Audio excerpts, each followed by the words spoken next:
প্রেম জমা হয় সেটা কি জানো? একজন ভক্ত জানে না তার মনের মধ্যে কতটা ভক্তি জমা হয়েছে। একটি ফুল যেমন জানে না আমার কোথায় মধু সঞ্চয় করা রয়েছে। ফুল কি জানে আমার মধু কোথায় সঞ্চয় করা রয়েছে? সেটা জানে কে? একমাত্র আমার ভ্রমর বা মৌমাছি। একটি মৌমাছি জানে একটি ফুলের মধ্যে কোথায় মধু লুকানো থাকে। আর তেমন ভাবে আমাদের এই ভক্তের মনের মধ্যেও মধু লুকানো আছে। যেমন ফুলের মধু ফুল জানে না কোথায় আছে, জানে অপর একজন ভ্রমর বা মৌমাছি।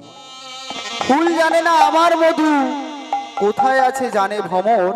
আর ভক্ত জানে না আমার মনের মধ্যে কতটা ভক্তি লুকিয়ে আছে, সেটা জানে কেবল আমার পরম শ্রীকৃষ্ণ। শ্রীকৃষ্ণ জয় গৌর প্রেমানন্দ। হরি বল, হরি বল।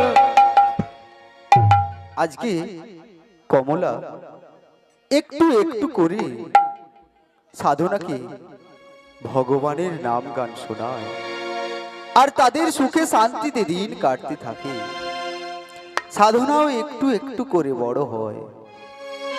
সাধনা একটু একটু করে বড় হয়। আজকে বড় হয়ে কি করে?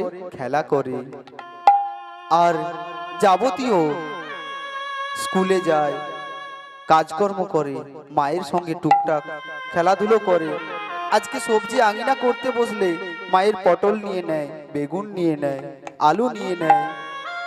আর কমলা সব সময় ওই সাধনাকে বকে। সাধনাকে বলে, দাঁড়া, আমার কাজে ওরকমই এমন ভাবে ডিস্টার্ব করো না। আজকে সাধনা একটু একটু করে বড় হয়। সাধনা যখন 6 বৎসর হতে যাবে, সাধনা যখন 6 বৎসর হতে যাবে, এমন সময় সাধনার মাটি তাকে ছেড়ে চলে যায়। কেমন ভাবে জানো? আজকে ওই কমলা প্রত্যেক দিন ফল আঙিনা করে ভগবানকে সেবা দেয়। কেমন ভাবে? আজকে ফল আঙিনা করে কমলা ওই সাধনাকে নিয়ে ঠাকুর ঘরে গিয়েছে। ঠাকুর ঘরে গিয়ে ভগবানের সেবা করছে। আর সাধনা এসে ফলের ঝুড়ি থেকে ফল